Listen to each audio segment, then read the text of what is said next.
오늘은 성령 강림절 후 12째 주일입니다.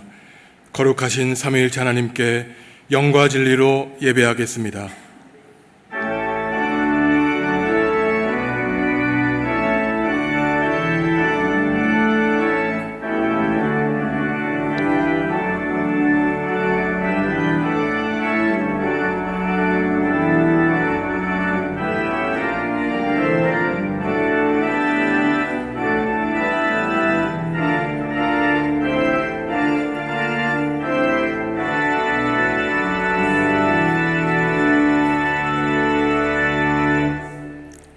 하나님, 지난 한 주간도 저희 몸과 마음을 지키시고 평탄한 길로 인도해 주신 은혜에 감사를 드립니다. 이 시간 우리의 마음을 열어주셔서 지존하신 주의 이름을 영원히 찬송하게 하시며 전심으로 주의 사랑과 은혜에 감사하게 하옵소서. 모든 영광을 주님께 돌리오며 예수님의 이름으로 기원하옵나이다. 아멘. 하늘에 계신 우리 아버지, 아버지의 이름을 거룩하게 하시며 아버지의 나라가 오게 하시며 아버지의 뜻이 하늘에서와 같이 땅에서도 이루어지게 하소서. 오늘 우리에게 일용할 양식을 주시고 우리가 우리에게 잘못한 사람을 용서하여 준 것 같이 우리 죄를 용서하여 주시고 우리를 시험에 빠지지 않게 하시고 악에서 구하소서. 나라와 권능과 영광이 영원히 아버지의 것입니다. 아멘.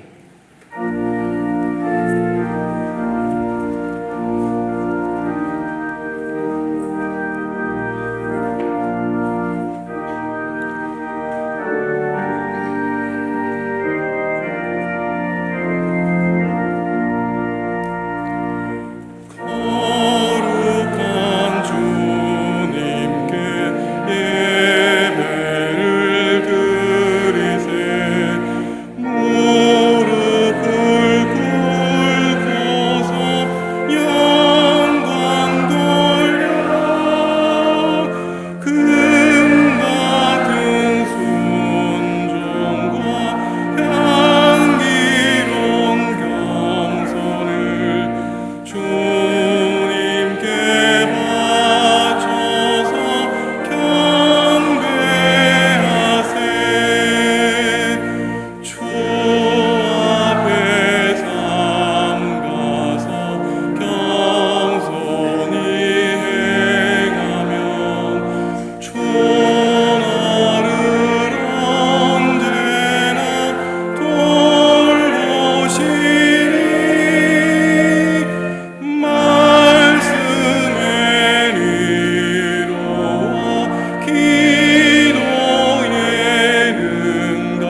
지난 한 주의 삶을 도달아 보시며 하나님과 이웃과 피조세계 지은 죄를 고백하겠습니다.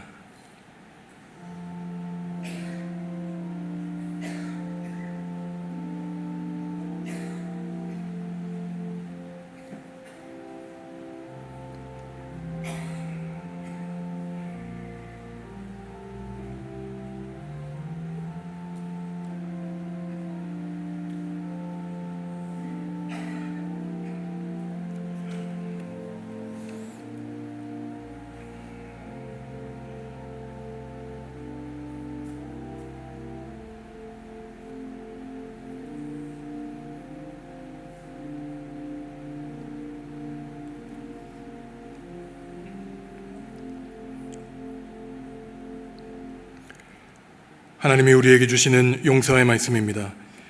여호와는 은혜로우시며 긍휼이 많으시며 노하기를 더디하시며 인자하심이 크시도다. 여호와께서는 모든 것을 선대하시며 그 지으신 모든 것에 긍휼을 베푸시는도다. 아멘.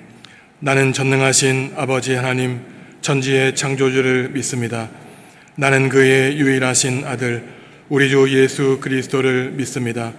그는 성령으로 잉태되어 동정녀 마리아에게서 나시고 본디오 빌라도에게 고난을 받아 십자가에 못 박혀 죽으시고 장사된 지 사흘 만에 죽은 자 가운데서 다시 살아나셨으며 하늘에 오르시어 전능하신 아버지 하나님 우편에 앉아 계시다가 거기로부터 살아있는 자와 죽은 자를 심판하러 오십니다.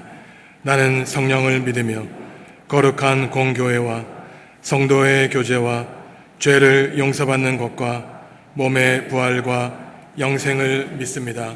아멘. 믿음은 바라는 것들의 실상이요 보이지 않는 것들의 증거니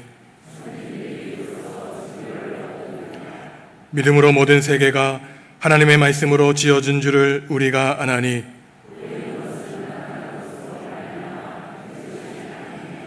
믿음으로 아벨은 가인보다 더 나은 제사를 하나님께 드림으로 의로운 자라 하시는 증거를 얻었으니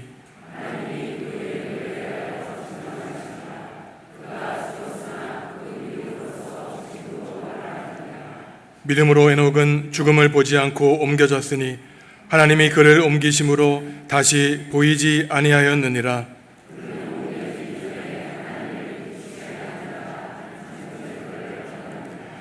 믿음이 없이는 하나님을 기쁘시게 하지 못하나니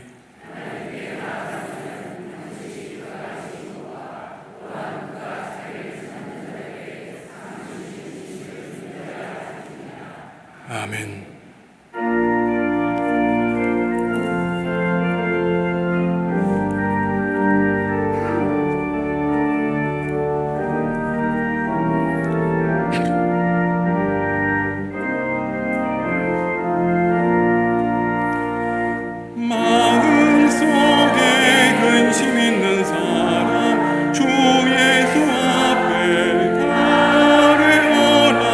슬픈 마음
사랑의 눈으로 늘 우리를 바라보시는 하나님, 은혜와 사랑을 감사를 드립니다.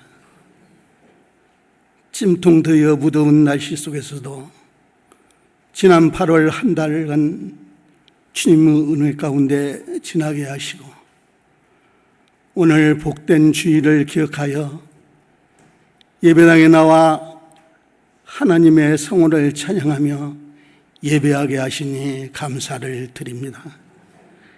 이 모든 것 주님의 은혜입니다. 그러나 저희들 주신 은혜 족한 절무라고 범사에 감사하지 못하였습니다. 육신의 정욕과 탐욕으로 세상의 부귀영화와 풀로 장생을 꿈꾸며 어리석은 삶을 살았습니다. 하나님, 우리의 잘못을 주님의 십자가 보혈로 깨끗하게 씻어 주옵소서. 그리하여 이 시간 우리의 마음이 정결한 마음으로 영과 진리로 온전히 산제사를 드리는 복된 시간 되게 하여 주옵소서. 하나님, 72년 된 우리 정읍중앙교회를 뜨겁게 사랑하여 주옵소서. 기도하는 교회, 전도하는 교회 되게 하여 주옵소서. 행복한 교회, 기쁨이 있는 교회, 축복받는 교회 되게 하여 주옵소서. 날마다 성령님 역사하여 주셔서 우리 교회와 성도를 통하여 정읍지역이 하늘나라가 확장되게 하여 주옵소서. 하나님, 어느 것 하나 상처투성이 아닌 것이 없습니다. 우리 교회를 치료하여 주시고, 가정을 치료하여 주시고, 정치, 경제, 사회를 치료하여 주옵소서. 전쟁이 아닌 평화로 남북이 하나 되는 은총을 허락하여 주옵소서. 단위에 세워주신 김선종 목사님, 영업관에 강건케 하여 주시고 가정에 평강을 허락하여 주옵소서. 이 시간 말씀 증거하실 때 우리 마음속에 있는 우상을 던져버리고 오직 나와 내 집은 여호와를 섬기겠노라는 결심과 하나님 다짐이 있게 하여 주옵소서. 정성껏 준비한 호산나 찬양이 하나님께 영광되게 하시고 우리에게는 이루와 큰 기쁨의 찬양이 되게 하여 주옵소서. 예수님의 이름으로 기도 올리옵나이다.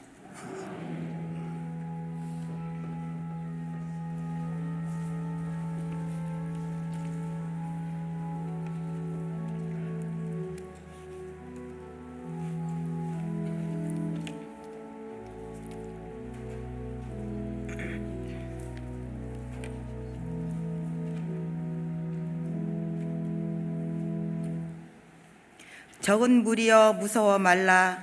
너희 아버지께서 그 나라를 너희에게 주시기를 기뻐하시느니라. 너희 소유를 팔아 구제하여 낡아지지 아니하는 배낭을 만들라. 곧 하늘에 둔 바 다함이 없는 보물이니 거기는 도둑도 가까이 하는 일이 없고 좀도 먹는 일이 없느니라. 너희 보물 있는 곳에는 너희 마음도 있으리라. 허리에 띠를 띠고 등불을 켜고 서 있으라. 너희는 마치 그 주인이 혼인집에서 돌아와 문을 두드리면 문을 열어주려고 기다리는 사람과 같이 되라. 주인이 와서 깨어있는 것을 보면 그 종들은 복이 있으리로다. 내가 진실로 너희에게 이르노니 주인이 띠를 띠고 그 종들을 자리에 앉히고 나와 수종 들리라. 주인이 혹 이경에나 혹 삼경에 이르러서도 종들이 그같이 하고 있는 것을 보면 그 종들은 복이 있으리로다. 너희도 아는 바니 집주인이 만일 도둑이 어느 때에 이를 줄 알았더라면 그 집을 뚫지 못하게 하였으리라. 그러므로 너희도 준비하고 있으라. 생각하지 않은 때에 인자가 오리라 하시니라. 아멘.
아멘.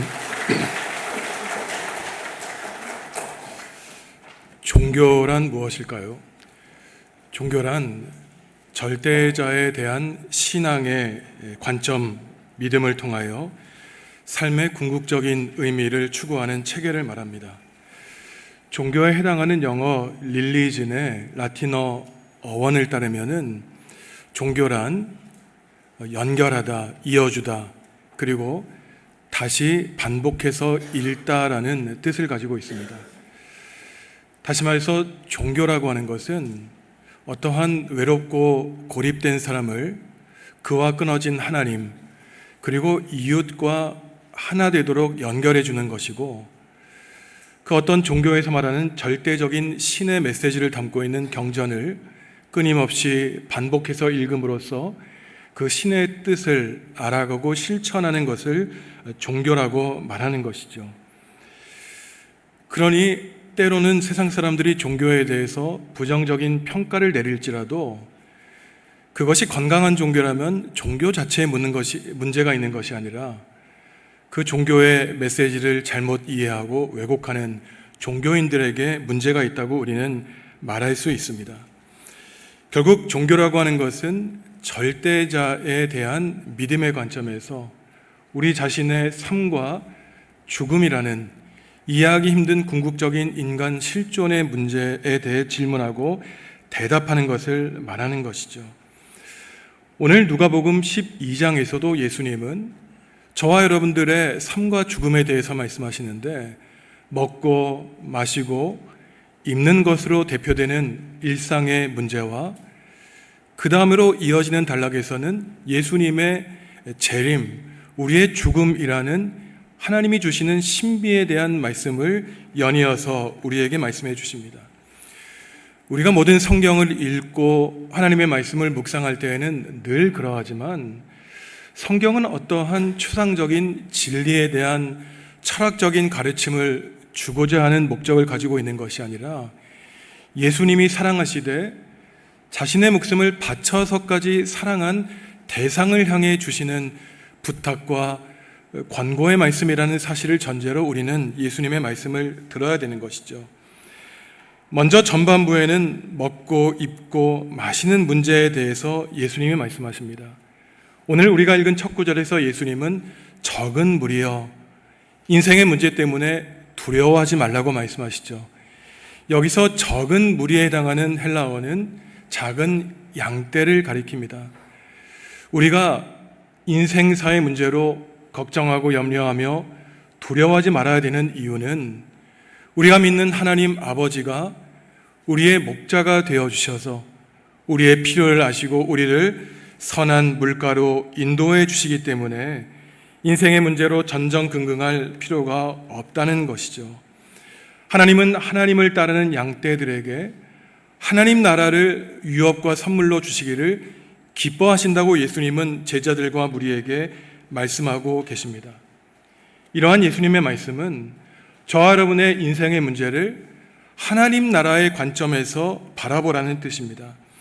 하나님을 믿는 사람은 우리에게 주어진 수십 년, 길면 100년 정도 되는 우리 짧은 이 인생이 우리에게 주어진 모든 것이 아니라 우리의 인생 뒤에 있을 오히려 영원한 하나님의 나라가 대부분의 시간을 차지한다고 주님은 말씀하고 계신 것이죠.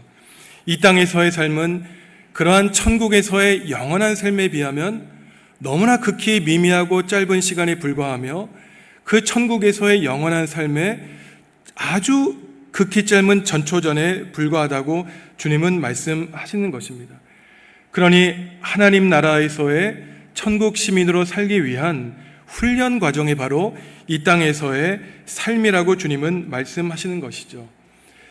하나님은 하나님이 사랑하시는 백성들에게 하나님 나라를 주시기를 기뻐하신다고 할 때, 따라서 이 땅에서의 삶이 영원하다고 생각하며 이 땅에서 아무리 부귀영화를 누리고 행복하게 사는 사람이라고 할지라도 만약에 그 사람에게 하나님이 하나님 나라 천국을 선물과 유업으로 주시지 않는다면 이 생에서의 행복과 부귀영화가 무슨 소용이 있겠느냐고 예수님은 말씀하시는 것입니다. 하나님을 믿는 사람들은 최소한 이 우주 만물을 지으신 하나님이 나를 지으시고 나와 동행하시며 나의 삶을 다하는 순간까지 우리와 동행하신다는 사실을 믿고 고백하며 확신하죠. 그렇기 때문에 먹고 사는 문제, 입는 문제로 지나치게 염려하거나 낙심하지 않고 걱정하고 근심하는 일에 우리의 삶과 에너지를 낭비하지 말아야 된다는 것입니다. 우리가 우리의 인생의 문제로 지나치게 걱정하고 근심하는 그 근본적인 원인은 우리가 하나님을 우리 인생의 주인으로 믿고 고백하지만 실제적으로는 하나님을 신뢰하지 못하기 때문에 염려하고 근심하는 일이 벌어진다는 것이죠. 누가복음 12장을 잘 읽어보면은 염려한다라고 하는 동사가 4번 나타나는데 우리가 잘 아는 대표적으로 11절을 보시면은 예수님은 무엇을 먹고 무엇을 마실지 염려하지 말라라고 말씀하십니다.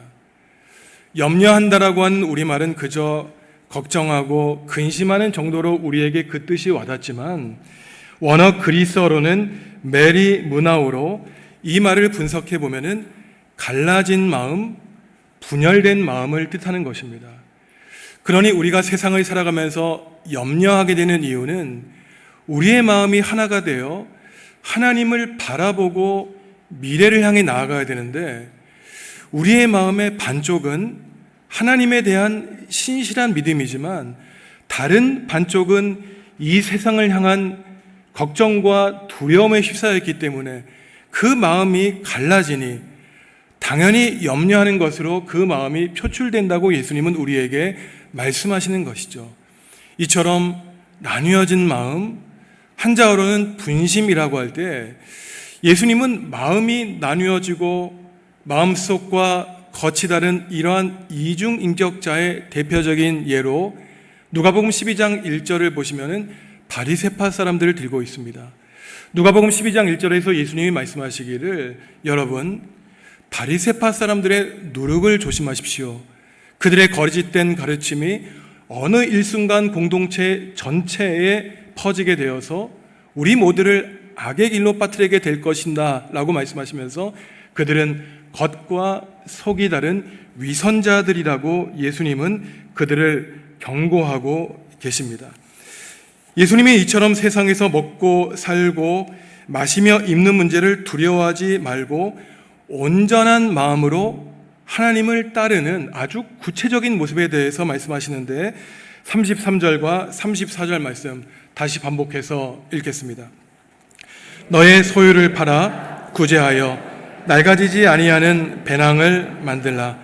곧 하늘에 둔 바 다함이 없는 보물이니 거기는 도둑도 가까이 하는 일이 없고 좀도 먹는 일이 없느니라. 너희 보물 있는 곳에는 너희 마음도 있느니라.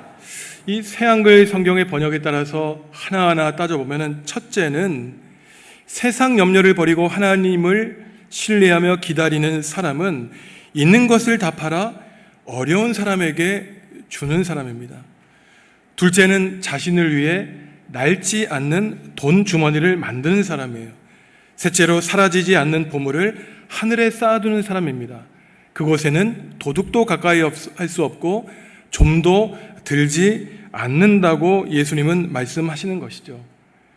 여러분 참 이상하지 않습니까?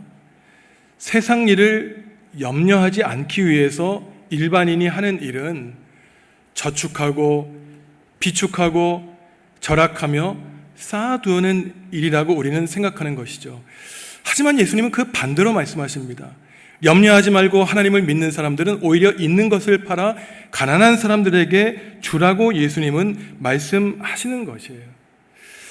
여기서 예수님이 의도하시는 것은 세상에서 얻을 수 있는 그 재물에서 가질 수 없는 그 유한한 곳에서 위로를 얻는 것이 아니라 우리의 삶을 궁극적으로 꾸려나가는 방편을 바로 하나님에게서 얻으라고 우리에게 말씀해 주시는 것입니다. 하나님만을 믿고 일상생활을 무시하는 게으른 삶을 예수님이 인정하시는 것이 아니에요. 예수님은 결코 게으른 삶을 받아주시거나 그렇게 살라고 말씀하시지 않습니다. 예수님의 말씀을 깊이 생각해 보면 있는 것을 팔아 가난한 사람에게 나누어 주라는 말씀은 이미 가난한 사람에게 나누어 줄 수 있는 능력을 가진 사람, 그 재물을 가진 사람을 말하기 때문에 이 사람은 하나님을 믿으면서 동시에 세상에서 일상에서 최선을 다해 성실하게 살아가는 사람임을 우리에게 알려주시는 것이죠. 예수님이 계속 대조하시는 것은 이 땅에서의 재물과 썩지 않는 하늘에서의 보물을 대조하고 계십니다.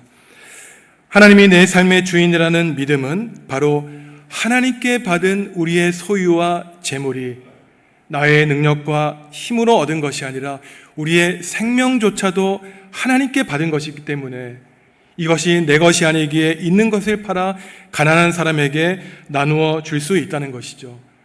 돈을, 재물을 하나님으로 섬기는 사람은 결국 그 재물이 우리 인생의 덫과 올가미가 되어서 가족과의 관계, 하나님과의 관계를 산산조각 낸다는 것을 하나님은 경고하고 있는 것입니다. 있는 것을 팔아 가난한 사람을 한번 도와보시죠. 그러면은 반대로 우리가 어려움에 빠졌을 때 하나님은 우리에게 구제를 받은 그 사람을 통해서 우리가 어려움에 빠졌을 때 우리가 구제함을 받게 될 것이라고 주님은 천국의 질서를 우리에게 알려주시는 것입니다. 그러니 천국이 다른 것일까요? 서로가 있는 것을 나누어주는 그곳이 바로 하나님의 사랑과 은총이 가득한 곳이 바로 그 모습이 천국인 것입니다. 반대로 지옥은 어떠한 곳이겠습니까? 내가 가진 것 움켜쥐고 다른 사람이 가진 것 더욱더 빼앗는 사람들이 가득한 곳, 그러한 곳으로 가득한 곳에는 어떠한 사람도 서로 나누지 않고 빼앗는 그야말로 이전 투구가 되는 그야말로 약육강식의 세계가 우리가 미래에 가서 보지 않아도 되는 그 현실의 땅이 바로 지옥인 것입니다. 예수님의 말씀을 들으면은 예수를 입으로 그리스도로 고백하는 것이 어쩌면 쉬운지는 모르지만 예수님의 말씀대로 순종하며 사는 것이 쉽지 않음을 우리는 깨달아 알 수 있습니다. 여러분, 있는 것을 팔아 가난한 사람에게 도와주라니요. 그리고 보물을 우리의 금고에 쌓는 것이 아니라 하늘에 쌓아놓은 말, 무신론자들, 하나님을 믿지 않는 사람들은 무슨 몽상간 하는 말이라고 예수님의 말씀을 비웃을 것입니다. 현실의 상황을 모르는, 그야말로 이 현실을 부인하는, 하늘에서나 가능한 말을 전하는 그러한 참으로 이 세상의 현실을 모르는 철학가와 같은 말을 하고 있다고 예수님의 가르침을 비아냥거릴지 모르죠. 하지만 제가 이 말씀을 읽을 때 제 자신이 너무나 감사한 것은 그래도 제 주위에는 아주 많지는 않지만 소수의 이러한 삶을 실천하는 목회자들 또한 교수님들이 있습니다. 그러한 분들을 보면은 참 이름도 없이 빛도 없이 자신의 존재를 알리지도 않으면서 힘들고 어려운 사람들을 위해 자신의 소유를 내놓는 그러한 모습을 보면 참 그 사람들의 삶이 얼마나 귀하고 아름다운지, 반대로 우리 주변에 그러한 삶을 살아가는 사람을 못 보기 때문에 우리 또한 그러한 삶을 용기 낼 만한 그러한 모습을 보이는 것은 아닌가, 참으로 안타까운 마음을 들 때도 있습니다. 제 주변에 있는 예를 들기는 그러하기 때문에 우리가 잘 아는 한 가지 예를 말씀으로 드리면은 우리가 다 아는 유명한 사람이 있습니다. 이 사람은 1833년에 스웨덴에서 태어난 발명가이자 과학자입니다. 이 사람의 이름을 따서 지어진 상이 있는데 예를 들어서 화학 부분, 과학 부분, 평화 부분, 문학 부분 등 5분야에 걸쳐서 세계의 인류를 위해 많은 것을 남긴 사람을 기리는 상이 있는데 여러분 다 아는 세계적인 상이에요. 어떠한 상입니까? 노벨상이죠. 바로 이 알프레드 노벨이라는 사람은 발명가의 아들로 태어나 어릴 때부터 무엇인가를 창작하기를 좋아한 발명가이자 과학자였습니다. 이 사람이 1800년대 중반에 아주 유명한 것을 발견했는데 산업혁명 시대가 지나가면서 이 세상에 엄청난 에너지를 산출해낼 다이너마이트를 발명해내었죠. 하지만 사람의 지식이 너무나 악하고 간교하기 때문에 많은 에너지를 주려고 만든 이 다이너마이트가 무엇을 만드는 데 사용됩니까? 수많은 사람을 한순간에 죽이는 무기를 만드는 데 이 다이너마이트가 활용되었던 것이에요. 그러니 루터교 집안에서 태어난 이 알프레드 노벨이 참으로 안타까워하고 이 다이너마이트를 만든 것을 후회했다는 것입니다. 근데 실험실에서 둘째 형님이 죽임을 당하게 되었는데 그 다음날 조간신문에 이 서양인들은 이 성이 같지 않습니까? 노벨이 죽었다라고 하는 오보가 나서 이 알프레드 노벨이 자기가 죽었다고 하는 이 오보에 관한 신문을 접했는데 그 신문 제목이 무엇이라고 자기를 지칭했냐면은 다이너마이트 왕. 그 다음 말이 그의 마음을 아프게 했는데 사람의 죽음, 생명을 사고파는 죽음의 장사꾼으로 이 사람을 묘사한 것을 보면서 이 알프레드 노벨이 너무나 큰 충격을 받게 된 것입니다. 내가 아무리 이 세상을 유익하게 할 발명품을 만들고 엄청나게 많은 재물을 받았지만 내 부귀 영화가 결국 세상 사람들에게 죽음의 장사꾼이라고 하는 이름을 얻게 한다면 그것이 무슨 소용이 있을까? 그래서 그의 재산을 나와 바로 노벨 재단을 만들고 노벨상을 만들게 된 것이죠. 이것이 우리가 다 아는 노벨만의 문제겠습니까? 저는 이 이야기를 생각하면서 내가 죽었을 때 그리고 저와 여러분들이 이 세상을 마쳤을 때 과연 우리의 가장 가까운 우리의 가족이 나에 대해서 어떠한 평가를 할까? 우리가 평생 신앙생활을 했던 교우들이 우리에 대해서 어떠한 별명을 붙일까라고 했을 때 우리에게 주어진 인생 동안 참 우리가 신실하게 이웃을 섬기며 살아야 되겠다는 생각을 하게 되었습니다.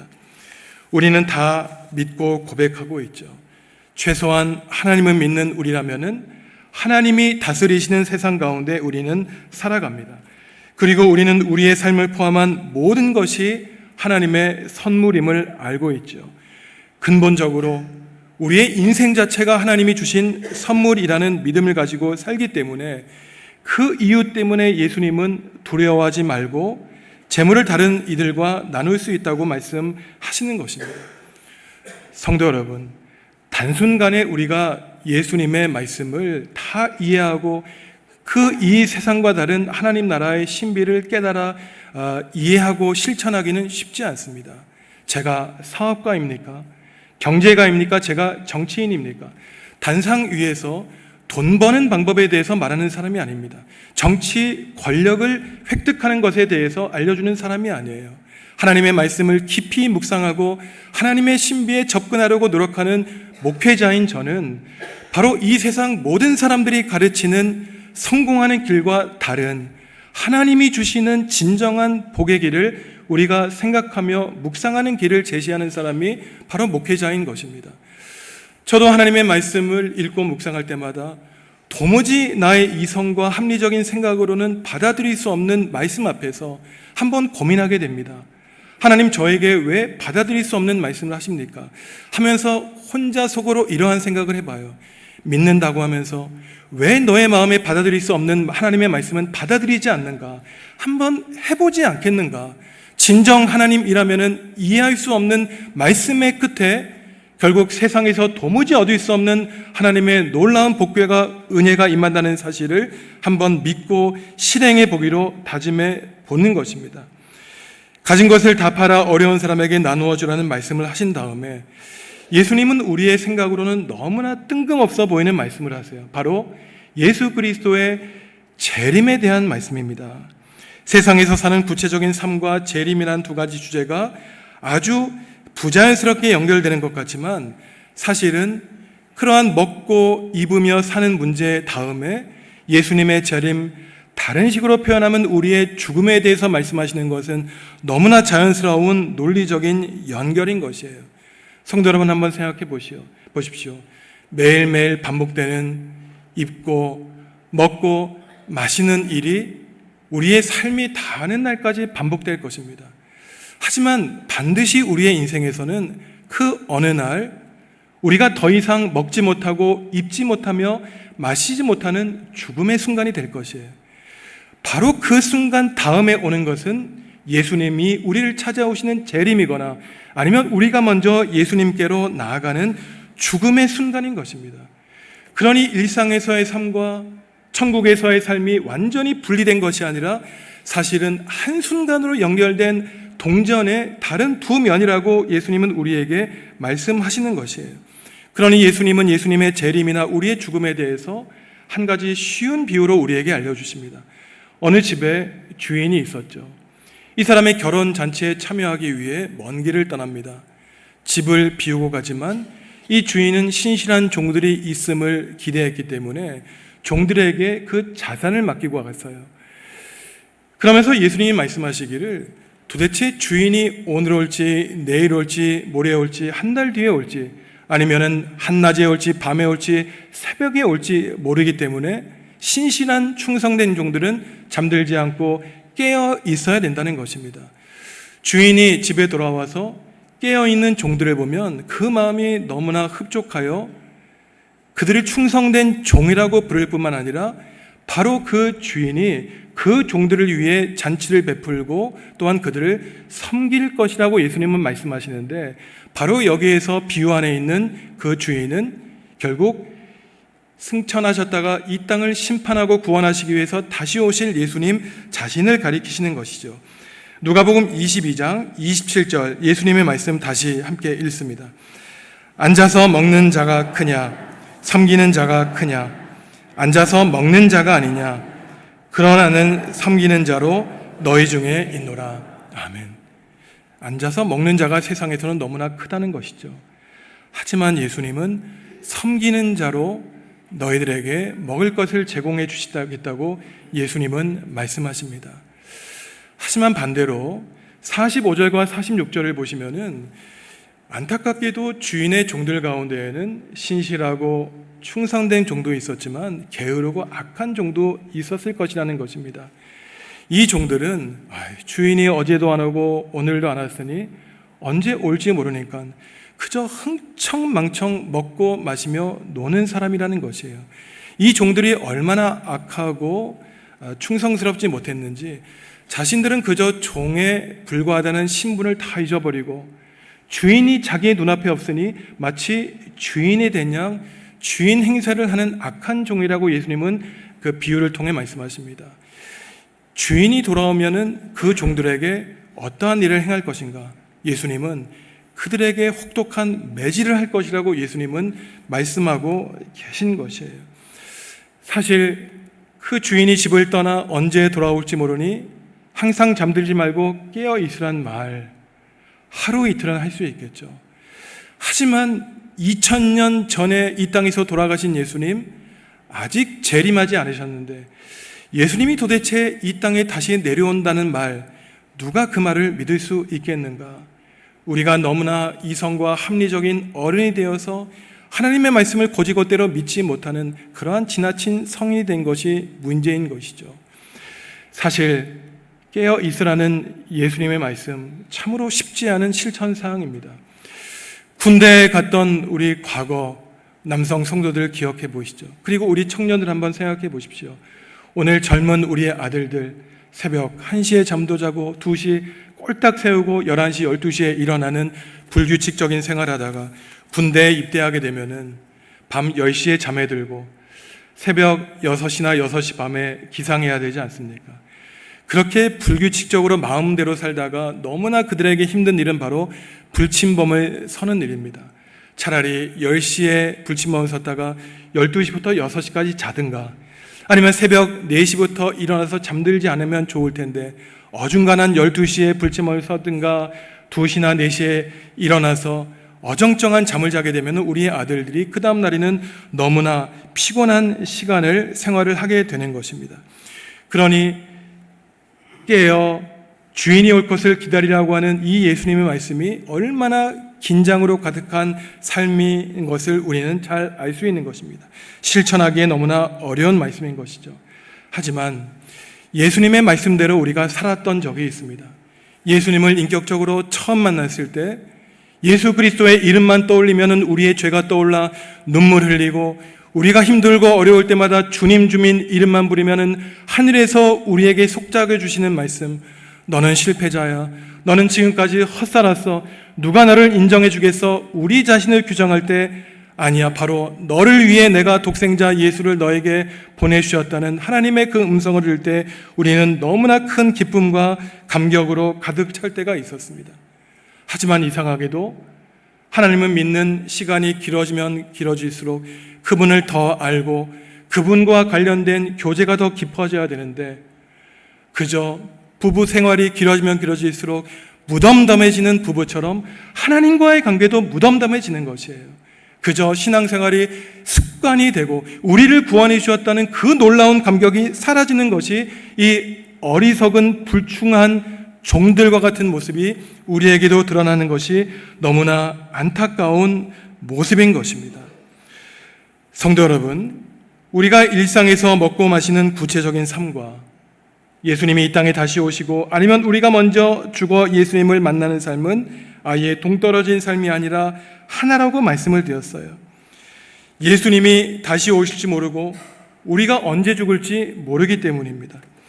주님이 오실 것을 기다리는 사람의 특징에 대해서 오늘 누가복음 12장은 4-5가지로 말씀하시는데, 먼저 주님이 오실 것을 깨어 기다리는 신실한 사람들은 바리새파 사람처럼 겉과 속이 다른 위선적인 사람이 아니라 겉과 속이 같은 어린아이처럼 순수한 사람이라고 주님은 말씀하고 있습니다.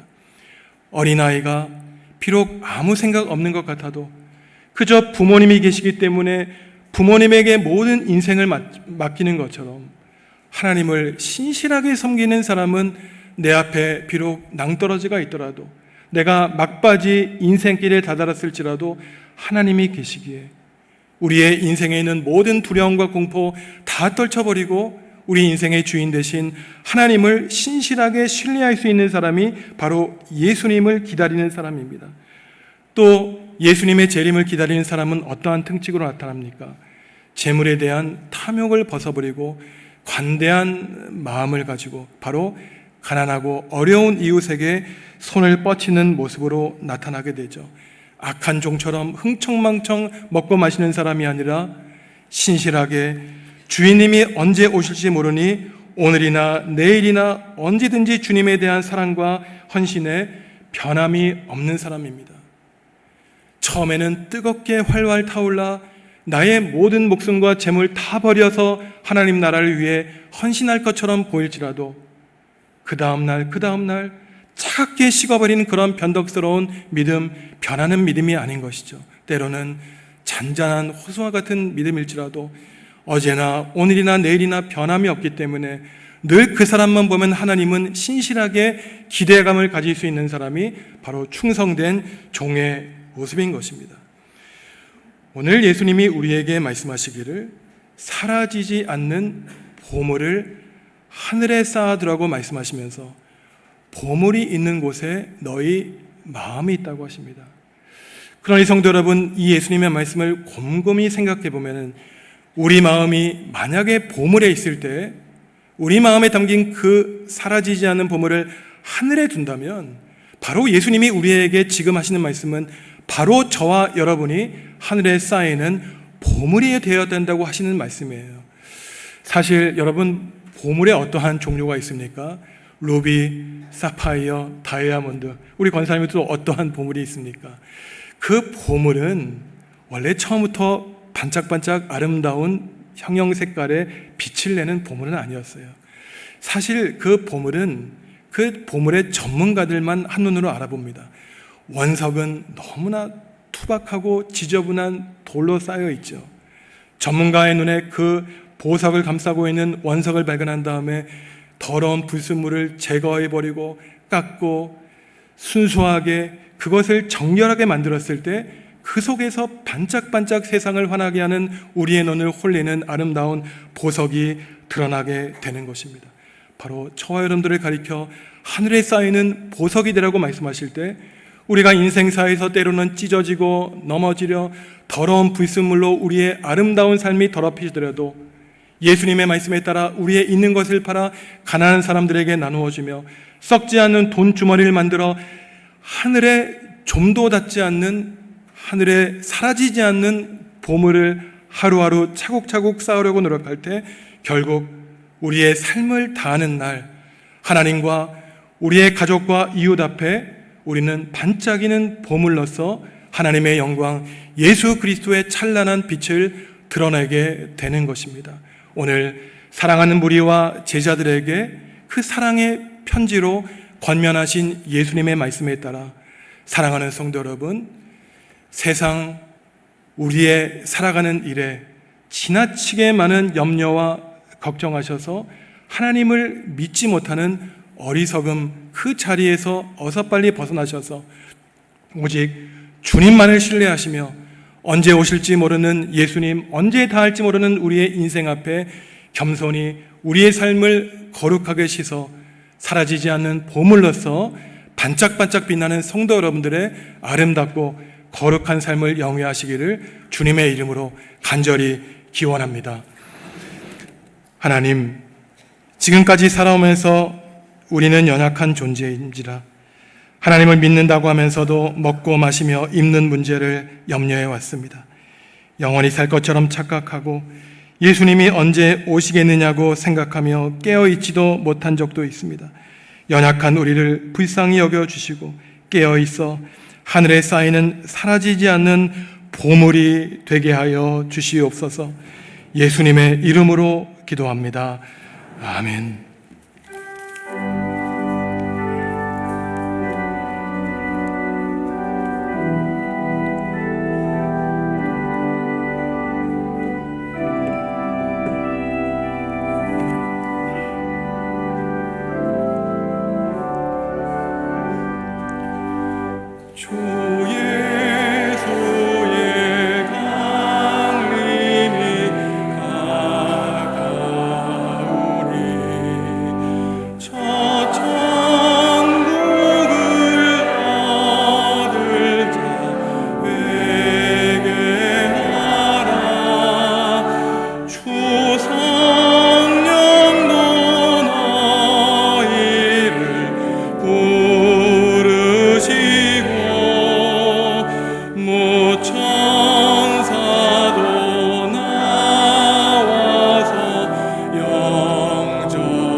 성도 여러분, 주님이 우리에게 물으십니다. 내가 나를 사랑하느냐?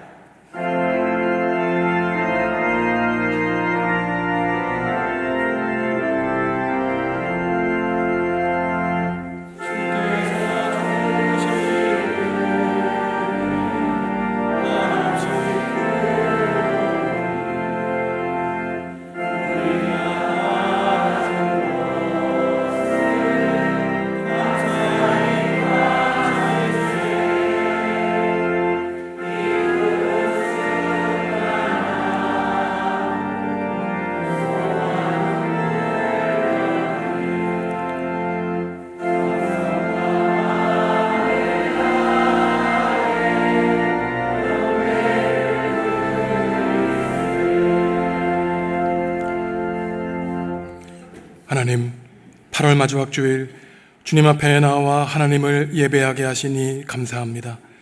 지난 한 주간을 되돌아보면 영적으로 게으르고 나태했으며 잠에서 깨지 못할 때가 있었음을 고백합니다.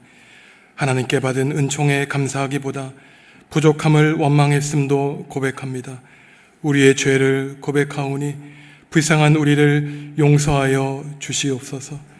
오늘 우리에게 주신 주님의 말씀처럼 하나님이 우리에게 베풀어 주신 것을 힘없는 이웃에게 줄 믿음의 용기 주셔서 사라지지 않는 보물을 하늘에 쌓는 것을 넘어 우리 자신이 빛을 내는 보석이 되게 하여 주시기를 원합니다.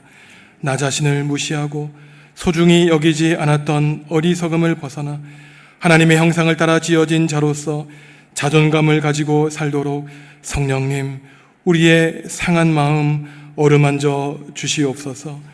강욱주 권사님, 사랑하는 남편 김종철 집사님을 여의고 슬픔 가운데 있습니다. 권사님과 자녀선들을 성령님이 위로하여 주셔서 천국의 소망을 발견하게 하시고 어린아이와 같은 순수한 믿음을 가졌던 아버지가 걸어가신 길을 자녀들이 따라가게 하여 주시옵소서. 정읍중앙교회 식구들을 위해 기도합니다. 질병으로 고통 가운데 있는 교우, 학업과 진로 문제로 기도하는 자녀, 사람과의 관계와 재물의 문제로 신음하는 성도들에게 성령님이 친히 찾아와 주셔서 모든 어려움을 믿음으로 이겨내게 하여 주시옵소서. 하나님과 이웃을 사랑하는 마음으로 예물 드립니다. 도둑이 가까이 하지 못하고 좀이 슬지 않는 하늘에 사라지지 않는 보물을 쌓는 마음으로 바칩니다. 하나님을 사랑하는 자녀들의 귀한 마음 기쁘게 받아주시고 이 예물을 통하여 하나님의 영광을 이 땅에 드러내 주시옵소서. 예수님의 이름으로 축복하며 기도하옵나이다. 아멘.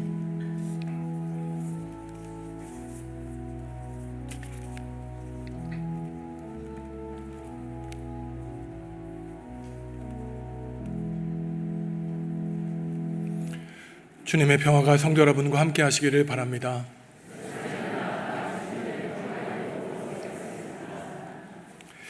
매년 9월 첫째 주일은 우리가 속한 교회의 총회 주일입니다.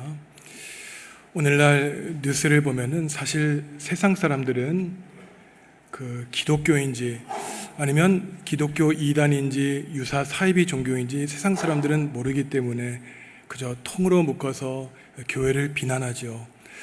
그렇기 때문에 특별히 총회의 지도자들이 먼저 깨어서 예수 그리스도께서 걸어가신 길을 걷도록 우리가 중보하는 일이 참 중요합니다.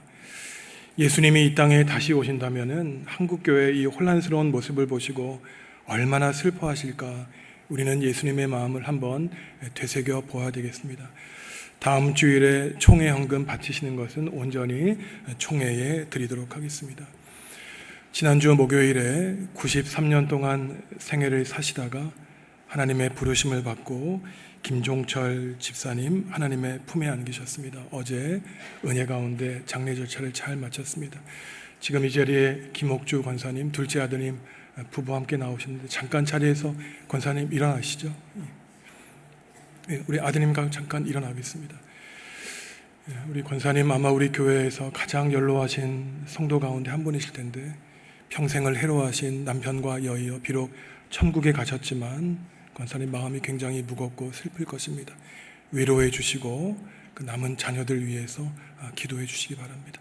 자리에 앉으시겠습니다.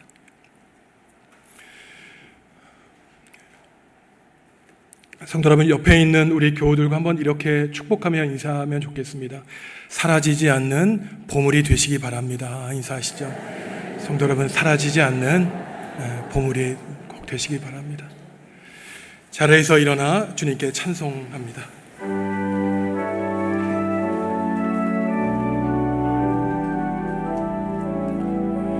주의 영화로운 빛이 우리 앞길 인도하며 거친 세상이 힘을 주시니 주의 영화로운